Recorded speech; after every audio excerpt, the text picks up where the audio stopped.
ตัสสะภะคะวะโตอะระหะโตสัมมาสัมพุทธัสสะนะโมตัสสะ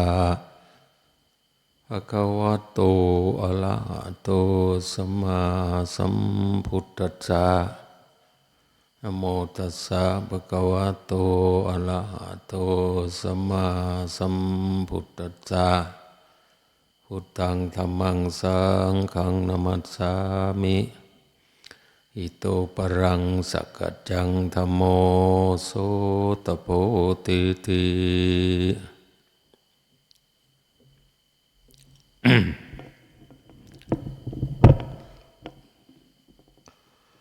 เอาโอกาสต่อไปเป็นการฟังพระธรรมเทศนาละเป็นการวันพระเฮานี่ละวันพระเป็นวัน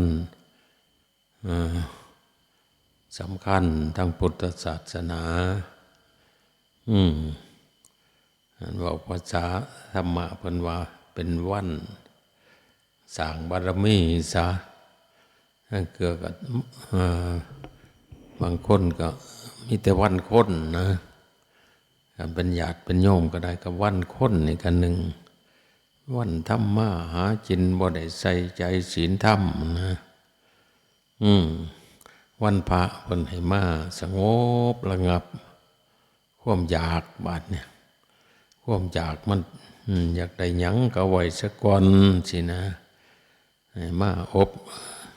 มาขัดความอยากไว้ก็ได้บุญหลายที่บัดนี้ผู้ใดเห็นนำความอยากหลายๆนั่นมันบ่มีเมืองพ่อนะความอยากมันรุนแรงเท่าใด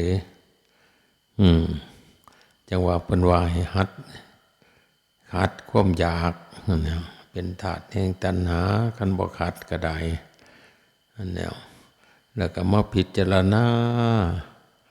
สิ่งเนี่ยมันเป็นไปตามธรรมชาตินำเพิ่นว่ายิ่งไปเป็นธรรมชาติมาคือกันกับเพิ่นว่ามีความแก่จะชราธัมโมหิสลังอนาติโตสิเรามีความแก่เป็นธรรมดาเฮาสิห้ามมันบ่ได้จังซี่นะมันสิแก่เป็นธรรมดาเดี๋ยวเฮาก็มาศึกษาความแก่บัดนี้เฮาสิบ่เศร้าโศกโศกาและวิไลลำพันธ์กับความแก่มันเป็นของธรรมดาของมันเพิ่นว่าพิจารณาไปเองจังนะมันก็บ่โลภมันก็บ่โกรธมันก็บ่หลงหรือคันเฮาพิจารณาความแก่นี่มันเป็นสัจธรรมของมันน้องสินะพระพุทธเจ้าเพิ่นให้พิจารณาพยาธิธัมโมหิพยาธิงอนัตติโตเรามีความเก็บไข้เป็นธรรมดาจะล่วงพ้นไปไม่ได้เหมือนว่าแต่ว่ามันเป็นธรรมดาเพิ่นบ่ให้ยึดมันถือมันเป็นโลกนี่เพิ่นก็ว่าพุทธเจ้าเพิ่นว่าเป็นโลกนี่โลกทั้งร่างกายนี่มันก็เป็นทุกข์เพิ่นว่าทุกข์ตัวที่สองนั่นคือทุกข์บ่อยากให้มันเป็นนะบาดนี่ยึดมันถือมันเศร้าโศกโศกาไปไล่ลำพันน้ำความแก่น้ำความเก็บเจ้าของนี่ล่ะปล่อยคันเฮาปล่อยว่างก็บ่เป็นหยังเลยถือว่ามันธรรมดาเนาะเฮาสิว่าบ่อยากแก่นี่มันก็เป็นตัณหาบ่อยากเก็บมันก็เป็นตัณหาเพิ่นว่าตัณหานี่มันอยากไปอีกทุกข์อันนึงทุกข์ทั้งร่างกายเพิ่นเรียกว่าลูกศรเสียบเข้าไปฮะบ่เห็นบอกพระพุทธกุติกันนะเราเป็นทุกข์นะเราเป็นทุกข์หลายเราเป็นโลกีเหียนโลกเรานี่มันเถื่อมันขี้เหียนมันจรนะมันคั้นว่าฉันเราเป็นโลกก กรรมเล่าล่ะเฮ็ดไปเราเห็นคนเขาไปเขาวัดฟังธรรมจำศีลทั้งเหม็นทำไดเราก็คิดว่ามัทามันมีอาหารการกินแล้วว่าเราก็หาขอทานน้ำกับปนันเราคิดไปนะว่าแต่ว่าพุทธเจ้าเพิ่นสิโปรดเราก็น้อยใจน้ำวันเล่านั่นน่ะเป็นโลกขี้เหี้ยนเป็นก็เป็นแต่กูสินะคนอื่นก็ยังบ่เป็นกูนี่จะมันเจ็บมันปวดมันคันมันคายเพิ่นว่าแต่ว่าพุทธเจ้าเทศอยู่เฮาสิฟังเทศเพิ่นก็นั่งอยู่ไกลๆนะฟังอยู่พุทธเจ้าเพิ่นหูจักว่าพระองค์นี้โอนโยมกุฏิกันพระพุทธกุฏิพระขีกากพระกิเหียนได้รับทุกข์หลายเพิ่นว่าได้รับทุกข์หลายเพิ่นก็เลยเทศน์ให้ฟังเอาพามเพิ่นว่าคนเฮานี่ก็มีความเก็บไข้เป็นธรรมดาเพิ่นมีโรคเป็นธรรมดาเฮามีลูกศรอยู่2 ดอกเพิ่นว่าดอกที่1ก็คือร่างกายเฮามันเป็นโรคเพิ่นว่านั่นเป็นของธรรมดาเด้ดอกที่2จิตเฮายึดมั่นเพิ่นว่าเธอนี่ก็มีความอยากไปอีกบ่อยากแก่บ่อยากเก็บบ่อยากตายว่าฉันว่าบ่อยากพัดภาคจากของรักเป็นความอยากซื่อๆก็เฮาเห็นว่าความเจ็บไข้นี่มันเป็นของหน้าที่ของมันให้ถือแต่ลูกศรลูกหนึ่งเพิ่นว่าลูกที่2อย่าไปถือเพิ่นว่าเก็บนี่ก็สักแต่ว่าเก็บเพิ่นว่าอย่าสิไปปรุงไปแต่งเพิ่นว่ามันเป็นจนตายเพิ่นล่ะตอนนั้นเพิ่นเข้าใจเลยโอ้เพิ่นว่าเฮาทุกข์แต่ร่างกายก็ยังบ่พอมีใจทุกข์นำอยู่ตลอดว่าซั่นว่าเฮาจะไปยึดมั่นว่าแกนี่เป็นของเฮาเพิ่นว่าเจ็บนั่นเป็นของเฮาตายเป็นของเฮาตัวเล่าจริงๆก็บ่มีดอกเพิ่นว่านั่นแนวเพิ่นนั่นฟังไปโอ้ยกูนี่มันน่ะทุกข์ทั้งกายทั้งจิตบัดนั้นเราก็ปล่อยว่างได้เด้ได้เป็นโสดาบันเด้แต่ก่อนเฮาระถือลูกศรทั้ง2 ดอกมันไปไสก็คือถูกว่าซั่นว่าขี้หิดมันก็บ่ปานใดดอกแต่ว่าโตอยากให้ขี้หิดเศร้านี่ติเด้อมันบ่เศร้าว่าซั่นว่ายากินยาหยังก็บ่เศร้ามันบ่เศร้าเฮาก็เศร้าคิดแต่มันก็แล้วตัวนี่ว่าซั่นลูกศรตัวที่2นี่ความเก็บความแก่ความสิตายมันเป็นของธรรมดาเป็นแต่รู้สึกซื่อๆพุทธเจ้าเพิ่นโปรดนะเฮาอย่าไปยินดียินลายนำความแก่ความเจ็บหรือความตายเพิ่นว่าทำใจให้เป็นปกติเพิ่นว่าเฮาก็สิถูกแต่ลูกศรลูกเดียวเพิ่นว่าคือความแก่ความเก็บนี่ล่ะมันสิถือกันเดียวแต่ว่าใจเป็นปกติบาดมันมาโอ้ยพระกุฏิกันนะเนี่ยพุทธกุฏิขี้ถังเราคิดได้โอ้ยเฮานี่ก็เศร้าโศกโศกามานำเพราะแกนี่ก็สร้างแกเก็บก็สร้างเก็บบาดนั้นมันสิตายก็จะสร้างมันอีกเพิ่นว่าสร้างมันก็อยู่พอมันเพิ่นว่าให้ฮู้ไปซื่อ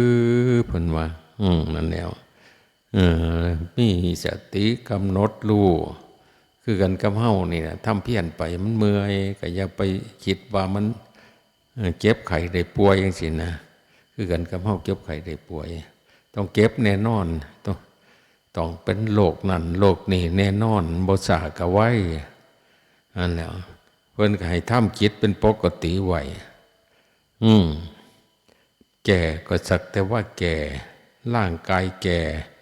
แต่ใจเราจะไม่แก่ด้วยนะใจเราปกติเจ็บไข้ได้ป่วยเป็นของเรื่องร่างกายแต่ใจจะไม่ป่วยด้วยนะใจยังผ่องใสอยู่แม้จะพัดภาคจากของรักของเจริญใจทั้งหลายทั้งปวงอันก็ไม่ได้จิตใจไม่ได้เศร้าโศกโศกาภิไลลำพันธ์มันว่านั่นก็เป็นจังสี่มันว่าแม้แต่อันพระรัฐบาลเพิ่นตอบปัญหาพระเจ้าโกลับพยะนะเป็นยังคือออกบวชเพิ่นว่าท่านนี่ยังหนุ่มอยู่เพิ่นว่าเพิ่นเป็นอรหันต์แล้วผมยังเงาะผมยังดำสนิทท่านผิดหวังอย่างบ่ได้ผิดหวังอย่างเพิ่นว่าเป็นยังคือออกบวชปกติคนออกบวชลูกตายเสียเมียตายจากหรือเกิดอุบัติเหตุจึงออกบวชเจ้านี่เป็นลูกเศรษฐีเพิ่นว่าเป็นยังคือออกบวชโอ้ยอาตมาเห็นไพ่เพิ่นว่าเห็นไพ่คือความแก่เพิ่นว่าเพิ่นก็ถามมันแก่จังไดโอ้ยคือพระองค์ล่ะแต่ก่อนเห็นยังหนุ่มมีกำลังบังชาแต่ว่าพระองค์ห้ามไหนบ่ความแก่ของพระองค์ยันนี้พระองค์แข็งแรงบ่ว่าซั่นว่าสิให้มันย่างไปทางหนึ่งมันก็ไปอีกทางหนึ่งเพิ่นว่าสิให้มันย่างไวๆมันก็บ่ไหวเพิ่นว่ามันอยู่ไหวศาลาเพิ่นว่านั่นล่ะแต่มาก็เลยเห็นว่ามันห้ามบ่ได้แต่มาก็เบื่อหน่ายน้ำคนแก่เพิ่นว่าก็จึงมาบวชหัดปล่อยหัดวางความแก่เพิ่นว่าแก่ไปแล้วมันสิเฮ็ดบ่ได้ข้อที่สองเพิ่นว่าพระองค์เคยเก็บไข้ได้ป่วยบ่ว่าซั่นว่าเก็บเวลาเก็บไข้ได้ป่วยแต่มีผู้ซอยเก็บมีผู้มาแบ่งปันอยู่บ่เป็นแต่เจ้าของเป็นไปบ่ได้นั่นล่ะเพิ่นว่าอาตมาก็เบื่อหน่ายตอนนี้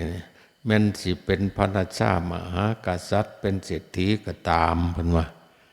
สุดท้ายก็บ่มีอำนาจอิหยังเดี๋ยวนี้พระองค์มีอำนาจแม่นบ่มีอำนาจแต่ว่ามีอำนาจ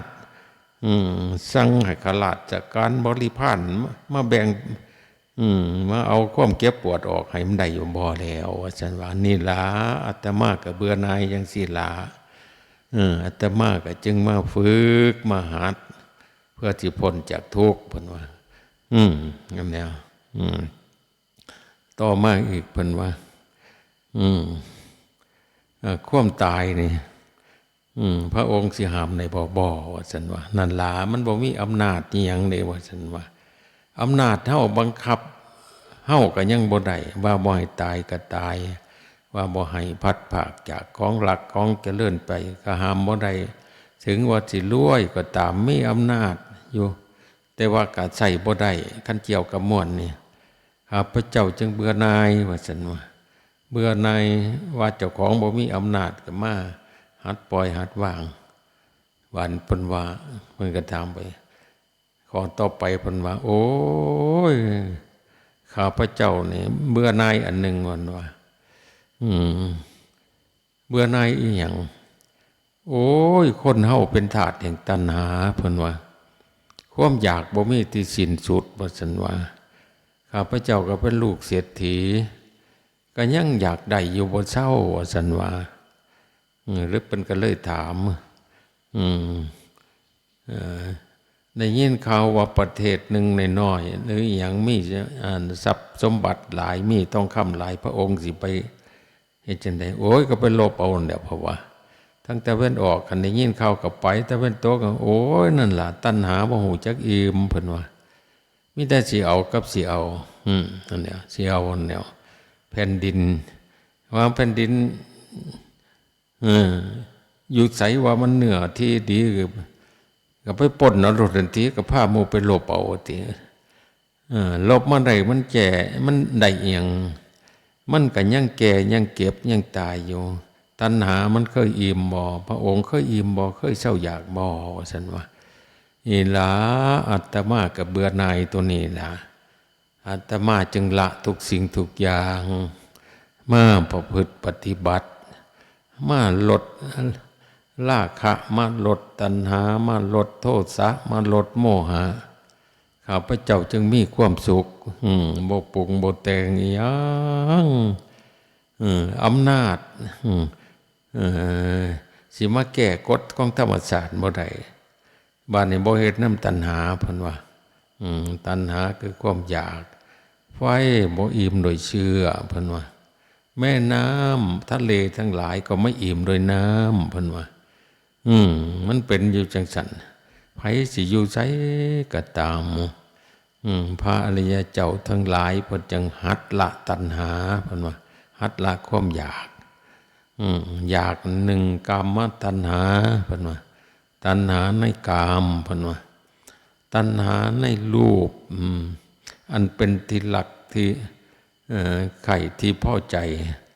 รูปหยังก็เป็นกะจังเป็นคนเป็น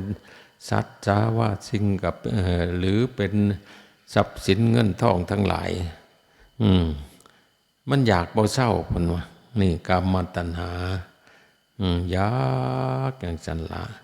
เฮ็ดนำปานใดก็บ่สุดเพิ่นว่าข้าพเจ้าจึงเบื่อหน่ายเพิ่นว่าเมื่อหน่ายนี่ก็อาการของความอยากมันบ่รู้จักอิ่มว่าซั่นข้าพเจ้ามีเงินหลายพ่อแม่เป็นเศรษฐีพ่อแม่ข้าพเจ้าก็ยังบ่เคยอิ่มหย่อมความอยากข้าพเจ้าก็คิดปรารถนาว่าอยากมีนั่นมีนี่ว่าข้าพเจ้าได้ฟังเทศน์พระพุทธเจ้าข้าพเจ้าจึงมาบวชละตัณหาเพิ่นว่านั่นแล้วตัณหาในกามเพิ่นว่าตัณหาภาวะตัณหาเพิ่นว่าตัณหาในความมีความเป็นว่าซั่นว่าคันใดมันล่ะก็อยากให้มันยั่งยืนอยากให้มันอยู่นำเฮาบ่อยากพัดภาคจากเฮาว่าตัณหาอยากมีอยากเป็นอยากได้ลาภบ่อยากได้ลาภได้ยศอยากได้สรรเสริญแต่ว่าบ่อยากให้มันเสื่อมเพิ่นว่าสุดท้ายก็ต้องเสื่อมเบิ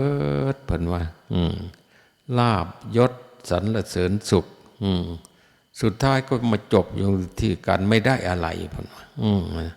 ตัณหามันเหย่าให้ยึดมั่นถือมั่นซื่อๆโอ้ยเพิ่นว่าตัณหาทำให้เกิดไปเรื่อยๆเพิ่นว่าตัณหามันสร้างภพไปเรื่อยๆสร้างแต่บ่ทันตายเบิ่งแต่ว่ามันปรุงเป็นหยังมันอยากได้อันนั้นมันอยากได้อันนี้เห็นนั่นน่ะภพชาติได้หั่นภพชาติบางคนตายไปแล้วก็ตัณหาพาไปบัดเนี่ยพาไปเกิดภพหน่อยภพใจเกิดเป็นมนุษย์บ้างเกิดเป็นเปรตเป็นอสุรกายสัตว์นรกทำชั่วจิตทำชั่วก็บ่ทำเพราะความอยากทำดีกันก็มีความอยากกันบ้านนี้มันไปบ้านนี้สร้างกรรมไว้แล้วมันก็พาไปอีกไปเกิดอีกพบหน่อยพบใหญ่เพิ่นว่าข้าพเจ้าจึงเบื่อหน่ายในการเกิดเนี่ยการเกิดทุกข์ข่าวเป็นทุกข์ลำไปเพิ่นว่าซั่นนะอันแล้วเราก็กามตัณหาภวตัณหาอยากมีอยากเป็นเพิ่นว่าวิภวตัณหาในสิ่งที่ไม่ชอบก็ไม่อยากมีอยากเป็นคือความแก่ความเก็บความตายบ่อยากมีบ่อยากเป็นแต่ก็ต้องได้เพิ่นว่าเพิ่นก็ถามอีกพระองค์ตอนตายไปสิเอาทรัพย์สมบัตินี่ไปนำได้บ่แล้วมันต้องทิ้งไว้ในโลกเอาไปบ่ได้นะโอ้ยนั่นล่ะข้าพเจ้าก็เบื่อหน่ายจังซั่นล่ะพระราชาก็เลยเหลื่อมใสสนองนั่นแนวยังว่าเพิ่นให้ประพฤติปฏิบัตินั่นแนวความแก่ความเจ็บความตายความพัดภาคจากของรักของเจริญใจทั้งหลายทั้งปวงก็เพราะตัณหามันเฮ็ดให้หักกันก็หักแห้งเด้สมมุติว่าตัณหาในกามมันถ้ามันได้หักกันนี่มันบ่อยากจากกันพุ่นเด้ฮักจังซั่นน่ะเห็นผู้หนึงป่วยก็ป่วยนำเห็นผู้หนึ่งตายก็ตายน้ำบนใจเศร้าโศกโศกาไปไล่ลำพันธ์สินะกามตัณหามีลักอยู่ที่ไหนมีความทุกข์อยู่ที่นั่นเพิ่นว่า อันใดมากแล้วมันก็บ่อยากเสียนะเสียแล้วมันได้อันไหนมากอยากให้มันยั่งยืนเป็นไปบ่ได้เพิ่นว่ากันปล่อยว่างไว้ตั้งแต่เฮาบ่ทันตายไปแล้วหัดปล่อยหัดว่างไปทรัพย์สมบัติพัสถานบ้านช่องเงินทองไหลหน้าที่ดินทั้งหลายเป็นของสัวข้าวเพิ่นว่าของยืมเขาใช้เพิ่นว่าของขอยืมเพิ่นว่ายืมหยังยืมถาดจีขันหานี่ล่ะยืมสั่งบุญก็ได้บุญบัดนี้ยืมชื่อว่าบ่แม่นของเฮาเป็นของขอยืมยืมซื่อๆสมยืมเงินธนาคารมาใส่แล้วก็ต้องคืนให้เขาเพิ่นว่าทุนมันก็ใส่เขากำไรมันก็คือบุญคือกุศลก็จังสิจะเป็นของเฮาวันๆนะอันแนวจังว่าคนนี่เขาว่าให้ฝึกให้หัดจังซี่ล่ะอันเนี้ยฝึกหัดอย่างซ้ำว่าผู้ไหนมีศีลสมาธิปัญญาจังซี่นะศีลเป็นเรื่องขัดเกลากิเลสเด้ขัดเกลากิเลสคันคนสมทานศีลคือกันกับโยมก็สมทานศีลสมทานศีลหางสิปานาติปาตาเวรมณีสิกขาปะทังสมาธิยามิเจตนาเว้นจากการฆ่าสัตว์กิเลสมันสร้างคนปันใดมันอยากฆ่าคนอยากฆ่าสัตว์ก็บ่ฆ่ากรรมก็บ่มีบัดเนี่ยอันสมมติว่าเฮาบ่มีศีลมันก็ไปฆ่าสัตว์บ้างไปลักทรัพย์บ้างไปประพฤติผิดในกามไปตัวไปต้มไปกินเหล้าเมายาจังซี่นะอันเนี้ยจังว่าศีลเพิ่นให้มีศีลห้าพวกกะโยมมันก็ได้พระกับเน้นก็มีศีล10พระมีศีล200เกี่ยวเป็นการตันหาไว้อันแล้วอันมันโกรธขึ้นมามันก็ระลึกได้ว่าเฮานี่ตั้งอยู่ในศีลเจตนาเวทมันก็เป็นบุญคือกันเลยขันศีลอันเนี้ยเป็นเอามาไปตามลำดับซ้ำให้ทานนี่สิก็เป็นการละตัณหาอันหนึ่งหัดให้ทานหัดปล่อยหัดว่างสินะเป็นระดับหนึ่งคือกันเลยเฮามีทรัพย์สินเงินทองสิคันบ่ให้กินในทานนี่จิตมันยึดมั่นแห้งนะเว้นบ่ลังคนรวยแล้วก็รวยอีกมีหลายปานใดก็ยึดอยู่หั่นน่ะว่าตายไปนั่นที่มันเอาไปนำบ่ได้บาดมันก็เศร้าโศกเด้เขาให้กินในทานนี่ความหมายเพิ่นว่าให้ความสุขแก่ท่านสุขนั้นมันได้แก่เราจังซี่นะอันแล้วเพิ่นก็หัดให้ทานอย่าเป็นคันบ่ให้ทานความขี้ตนีเหนียวแน่นผูกมัดจิตใจเฮาไว้เด้มันคิดยึดมั่นถือมั่นคันตายไปเพราะว่าได้ไปตกนรกอีกล่ะมันยึดมั่นถือมั่นได้ศีลนี่มันเป็นการอภัยบัดเนี่ยอยู่ในขันธ์อภัยสิฆ่าสัตว์ตัดชีวิตก็ได้อยู่แต่ว่าอภัยทานบัดเนี่ยเป็นบุญอันหนึ่งให้ทานคือกันเนี่ยอภัยทานไม่ฆ่าสัตว์อยากลักเอาของผู้อื่นก็บ่ลักนี่อภัยทานเอาแต่ของที่เจ้าของเอาหามาได้เป็นส่วนของเฮานี่มันกันเป็นบุญอันหนึ่งเด้เขาเรียกว่าปล่อยว่างบ่สร้างบาปบ่สร้างกรรมมันเนี่ยทั้งเชื่อกับประพฤติผิดในกามจังซี่นะก็บ่ประพฤติจังซั่นนะอันแล้วฮู้จักว่ามันผิดเนี่ยไปประพฤติผิดในกามไปเล่นลูกหรือเมียเขามันไปละเมิดสิทธิ์ของผู้อื่นบัดนี้อันแล้วละบ่ได้อีดีก็เกาเฉพาะจำกัดนะเป็นผัวเป็นเมียกันนะเป็นคู่สังคู่สมบ่แม่นไปมีส่วนเกินไปอีกซั่นนะเอาเมียหน่อยไปหอยเมียหลวงเอาผัวหลวงไปให้ผัวหน่อยโอ้ยถูกได้บัดนี้มีความกลัวความย้านบัดนี้ย้านผู้นั้นโหว่าเฮาเล่นสู้ย้านว่าผู้นั้น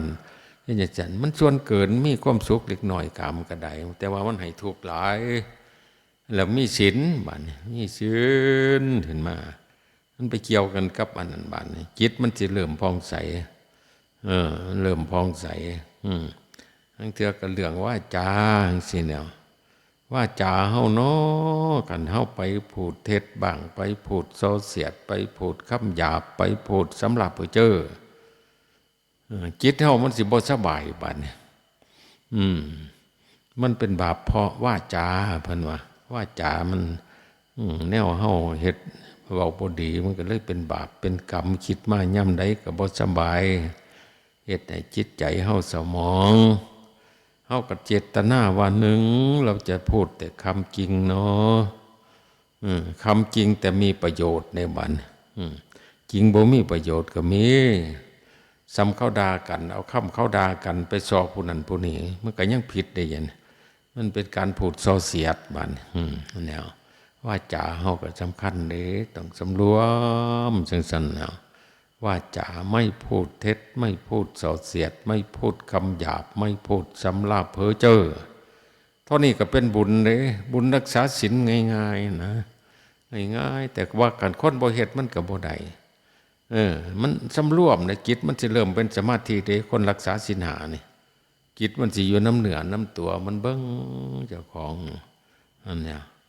พูดแต่คำจริงพูดแต่คำอ่อนหวานพูดแต่คำสมานสามัคคีพูดให้มีประโยชน์พูดด้วยเมตตาอารีเพิ่นว่าอันเดียวพิจารณาไปนี่ก็เป็นศีลไผบ่เฮ็ดบ่ได้ละบ้านนี่ขอสุดท้ายกินเหล้าเมายาเสพของมึนเมาก็ว่าเมากินเพื่อมึนเพื่อเมาซั่นนะทั้งคนก็เป็นฆราวาสญาติโยมเนี่ยก็ของมึนของเมาก็ไปเสพพุทธเจ้าเพิ่นว่าเราไม่มองเห็นศีลข้อไหนจะหยาบคายเหมือนดื่มกินสุราเมลัยเลยเพิ่นว่าคันกินของมึนของเมาฆ่าพ่อก็ได้ฆ่าแม่ก็ได้ฆ่าสัตว์ตัดชีวิตในบทเพิ่นว่าอันเนี้ยคือบ่เห็นบ่เขาไปลูกหลานเขาบ่กินเหล้าเมายาสูบยาม่าเนี่ยฆ่าพ่อตีแม่บนตัวมันมึนมันเมามามันเฮ็ดชั่วได้หมดคู่แนวเพิ่นว่าศีลขออื่นคันรักษาขอมึนเมาบ่ได้ขออื่นก็เฮ็ดบ่ได้เพิ่นว่าไปหยังคันเมามันเฮ็ดได้เบิดจังซี่นะเอารักษาศีลห้าเนี่ยแล้วกินของมึนของเมาม่อมเมาเจ้าของเพิ่นก็ว่าซ้ำคนบ่รักษาสุขภาพเจ้าของกินเหล้าเท่ากับสาปแช่งเจ้าของสูบยาม่าก็เท่าสาปแช่งเจ้าของอยากให้เจ้าของตายไวๆนั่นแนวมันคือจังบ่ฮักเจ้าของเอาอีหลีอีหลอนี่กินไปก็ยากโมบัดเนี่ยกินเหล้าบัดว่าเป็นโรคตับมันนั่นก็เป็นโรคตับยากกว่าหมอสูบยามันเป็นโรคปอดว่าซั่นมาเขาไปหีบเอาขวดมาไปให้ปอดมันกองบ่เศร้าไหลมันก็เป็นโรคมะเร็งมันนั่นแนวจังว่าสูบยาเป็นโรคปอดท่านอยากจอดก็ทั้งกินทั้งสูบมันอายุสั้นนะเว้นบ่พวกได้เสพของมึนเมาหลายๆอายุสิบ่ถึงอายุไขนะเป็นโรคเป็นภัยไปอยู่ทุกข์อยู่ยากมีศีลก็นี่ก็ดีเด้ดีเนี่ยแต่ว่าเพิ่นให้เฮ็ดจังซั่นต่อมาอีกมีศีลเพิ่นก็เฮ็ดสมาธิบัดนี้สมาธิคือเฮ็ดจังไดเฮาก็อย่าเสียสติไปไว้ทางอื่นเอาสติไปไว้นำเจ้าของยืนก็รู้ว่ายืนเดินก็รู้ว่าเดินนั่งก็รู้ว่านั่งนอนก็รู้ว่านอนนั่นแหละกำหนดลมหายใจเข้าออกท่องพุทโธไว้ให้มันอยู่นำเจ้าของมันสิปรุงสิแต่งมันสิโลภก็หยุดเอามาไว้อยู่นำเจ้าของกำหนดพุทโธพุทโธไว้ให้มันเป็นหลักพอไหวให้มีคำบริกรรมจักหน่อยเด้ถ้าฉันมันหลงนะเป็นจังหวะให้พุทโธหรือบางคนเขาก็บริกรรมอย่างอื่นสัมมาอรหังสัมมาอรหังบางคนเขาก็ว่านามาพาทาเพราะว่าก็แล้วแต่ละแต่ว่ามันก็เป็นคำบริกรรมมันผูกจิตเอาไว้ แล้วก็ให้มากำหนดลมหายใจเข้าออกกันจิตสิบ่ปรุงบ่แต่งปรุงก็โหนะเป็นผู้รู้ผู้ตื่นผู้เบิกบานมันมาจิตสิโลภมันก็โหจิตมันสิโกรธมันก็โหจิตมันสิหลงก็โหแล้วก็ปล่อยมันก็ปล่อยเองมันอันเนี้ยโหว่าตัวนี้บ่ดีมันก็เฮาบ่เฮ็ดน้ำมันก็หายไปบ่ได้ละอีหยังเด้เพียงว่ามีสติหลายๆบางเทื่อก็นั่งดีๆกำหนดลมหายใจเข้าออกเย็นๆนั่นเป็นสมาธิเย็นๆคันเฮาบ่สร้างสมาธินี่มีแต่คิดนี่มันก็มีแต่คิดเด้บ่เกิดปัญญาแต่เอามาหยุดมันนิ่งเบิ่งเจ้าของซะก่อนมันหยุดเบิ่งเจ้าของมันสิคิดไปไสระลึกได้เขากลับมาพุทโธพุทโธเบิ่งอาการเดินไปนำกันเฮาเดินจงกรมก็สายอย่างก็พุทโธก็อย่างก็พุทโธไปเริ่มเป็นสมาธิได้นั่นนั่งสมาธิเฮาตั้งใจตรงลงตั้งใจตรงดำรงสติอยู่เฉพาะหน้าหายใจเข้ายาวๆกับพุทหายใจออกยาวๆกับพุทนี่แต่ว่าต้องหัดให้มันยาวซะก่อนสติมันสิมาอยู่นำเฮาหายใจยาวๆจักเป็นระยะหลายครั้งนะมันสิหนีก่อนปอดเฮามันล่มเข้าเต็มๆนะมันก็จิตมีความสุขนะมันก็จิตมันก็จะบัดมันจะค่อยสั่นลงจิตก็เป็นสมาธิจนความรู้สึกว่ากายบ่มีพุ่นละอันนั้นมันเริ่มเป็นสมาธินะเป็นสมาธิบ้านนี้เพิ่นไก่เดินปัญญาจักเนาะเพิ่นให้เดินปัญญาบ้านนี้โอ้ยนั่นน่ะสัพเพสังขาราอนิจจาติยะถาปัญญาจะปัสสติอัฏฐานิพินทติทุกเขเอสัมมโกวิสุทธิยาเห็นบ่เที่ยงบาดนี้สภาวะธรรมทั้งหลายมันบ่เที่ยงคันมองออกไปทั้งโลกก็มีแต่แนวบ่เที่ยงเป็นใบใหม่มันก็ล้นให้เห็นอยู่นั่นแล้วพระจันทร์พระอาทิตย์มันก็เที่ยวตกเที่ยวขึ้นเนาะแล้วก็แม้แต่สิ่งทั้งหลายทั้งปวงเป็นต้นใหม่เกิดเขาเถาวัลย์มันก็เปลี่ยนแปลงไปเดี๋ยวยอดใหม่ขึ้นใบใหม่ขึ้นตัวเก่าก็ล่วงหล่นไปน้องเช่นเนี่ยมันเห็นธรรมชาติบันเราก็จะเป็นอย่างนั้นอารมณ์ทั้งหลายมันเกิดขึ้นกับเรามันก็ไม่เที่ยงนะมันเป็นทุกข์มันบังคับบัญชาไม่ได้เนี่ยเขาก็ว่าเดินศีลสมาธิปัญญาอันเนี้ยไผเฮ็ดกับไผได้บาดนี่เฮ็ดไปมันก็เห็นในเจ้าของเด้มันบ่ค้านเนี่ยเป็นยังจังบ่ค้านเอามันเห็นอันนี้สงส์ของมันบ่ถูกนะไปคันเฮาถูกแปลว่าเฮาคิดผิดแล้วเฮาเอาสติมาอยู่นำเจ้าของให้เปลี่ยนมันถูกน้ำหยังว่าซั่นก็อย่าไปใส่ใจน้ำถูกน้ำอันนั้นนะเปลี่ยนมากำหนดคำบริกรรมเล่นไปแต่ว่าหังบ่แม่นสิอยากให้มันอยู่จังซี่เลยเดี๋ยวมันเกิดเดี๋ยวมันดับอันแล้วเฮาทำเพี้ยนวันพาเฮาก็เฮ็ดไปอันแล้วอันนี้สงฆ์เกิดขึ้นหลายแล้วเนาะเนี่ยพุทธเจ้าศีลและสิกขาสมาธิสิกขาปัญญาสิกขาเพิ่นว่านั่นแนวสิกขา3นั่นศีลสิกขาศึกษาเรื่องศีลสมาธิสิกขาศึกษาเรื่องสมาธิปัญญาสิกขานั่นแนวศึกษาเรื่องปัญญาบาดนี้ทุกสิ่งทุกอย่างเพิ่นมาเป็นอนิจจังเป็นทุกขังร่างกายสังขารเฮาก็บังคับบัญชายังบ่ได้แม้แต่ความรู้สึกนึกคิดก็บังคับบัญชาบ่ได้แต่ว่าเพิ่นบ่ยึดมั่นมันแล้วเฮาก็เฮ็ดไปมันก็เห็นมันก็เกิดมันก็ดับเอามาเป็นตัวเป็นตนอีหลีก็บ่ได้ความสุขนี่มันก็มีจริงแต่ว่ามีข้าวเดียวมันก็เปลี่ยนไปเป็นทุกข์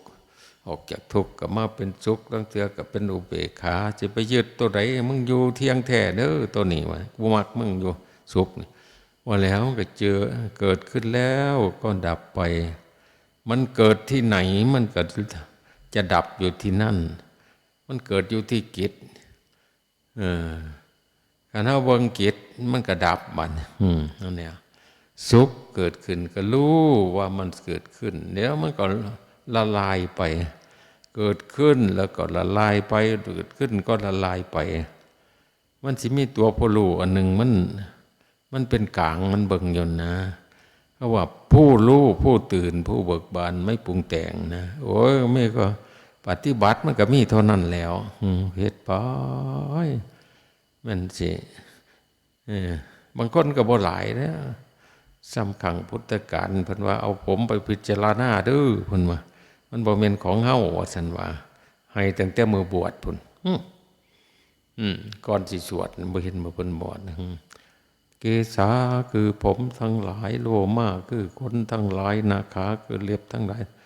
ตาโจหนังมั่งสังเนื้อเนี่ยเกศาเป็นของบ่สวยบ่งามเพิ่นว่าอย่าไปยึดมันเด้อขนก็บ่สวยบ่งามไม่สกปรกโสโครกกรรมฐานอุปชฌาย์บอกเกโลมาคนหน้าขาคือเล็บทั้งหลายอย่าไปกำหนัดเล็บเด้อท่านตาคือฟันทั้งหลายตาโจหนังมังสังเนื้ออย่าไปติดอกติดใจให้เห็นว่าเป็นของสกปรกโสโครกถ้าตกออกจากร่างกายแล้วเป็นของน่าเกลียดอย่างยิ่งไปด้วยกันเพิ่นว่าของงามๆก็ตกออกจากร่างกายเป็นของน่าเกลียดอย่างยิ่งซ้ำกันกับผมเฮานี่นะมันหล่นลงกับบ่มีไผอยากได้เนี่ยแม้แต่ผมคนตายที่ตื่นเพ้อเว้อพิเวทเนี่ยขนหมดนั่นเล็บหมดนั่นอันแล้วฟันหมดนั่นร้อนออกมาแห้งเป็นตะยานมันกระดูกตัวหัน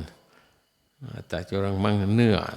หนังมั่งสังเฮามันก็ค่อยเสื่อมไปสลายไปหนังตัวสังมังสังเนื้อนะอาลูนำไปผลเอ็นทั้งหลายกระดูกทั้งหลาย